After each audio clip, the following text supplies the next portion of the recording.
नमस्कार सर्वांचे माझ्या आजच्या व्हिडिओमध्ये अतिशय मनापासून स्वागत. तर आज मला स्वयंपाकाला बराचसा वेळ झाला होता आणि डबे पण द्यायचे होते, पण कितीही लवकर केलं ना तरी लवकर होतच नाही, कायच करायचं.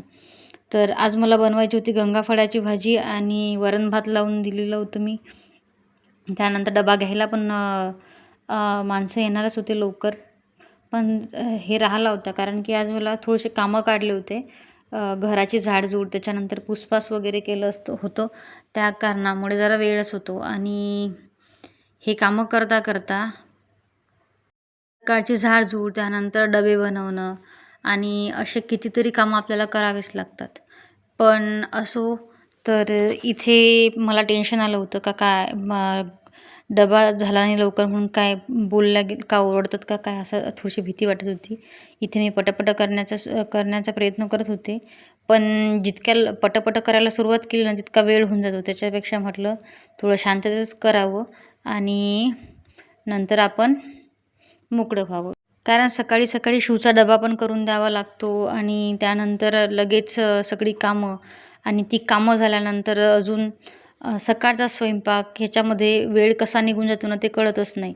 आणि कधी 10 वाजतात आणि कधी 11 वाजतात ते सुद्धा कळत नाही. किती फास्ट करून ना तरी कामं हे शिल्लक राहतातच, कितीही करा काहीही करा, नाही का. नंतर मला होता दुपारचा वेळ, तर या ठिकाणी मी माझे ब्लाऊज शिवायला सुरुवात केली होती. हे ब्लाऊज आहे ना, याच्या बाह्या थोड्याशा शॉर्ट झाल्या होत्या, त्यामुळे मी याला फ्रिल लावलेली. तर तुम्ही माझे ब्लाऊजचं कलेक्शन बघू शकता. कालच धुतलं आहे ते, कॉटन असल्या कारणामुळे ते हे होऊन जातं, आट्ट होऊन जातो तो कपडा. तर बघू शकता.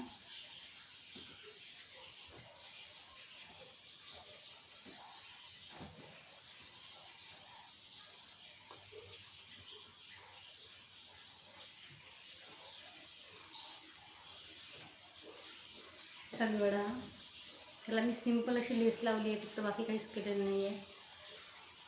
पण छान दिसते तो. हे रेड साडीवरती, कुठल्याही साडीवरती हे चालून जात आहे. आणि 2 रेड याच्यासाठी की याचा जो कलर आहे ना तो एकदम डार्क आहे आणि याचा थोडासा लाईट आहे, त्यामुळे मी हे 2 पिसं घेतलेली आहेत आणि दोनही शिवलेले. याच्या बाह्या छोट्या झाल्या होत्या, त्यामुळे मी याला थोडीशी फ्रिल लावून त्या वाळवून घेतल्या आहेत.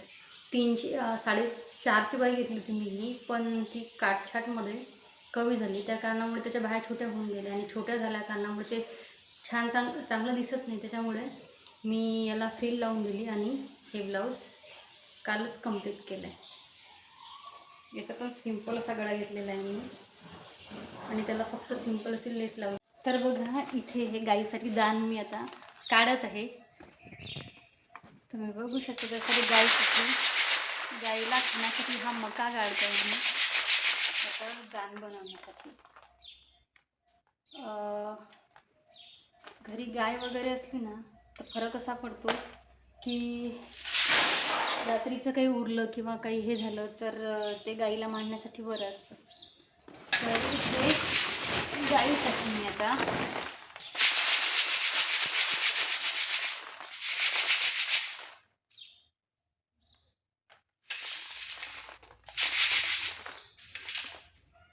गोटे पण आहेत, त्याच्यामध्ये जास्त मोठे मोठे गोटे आहेत असे.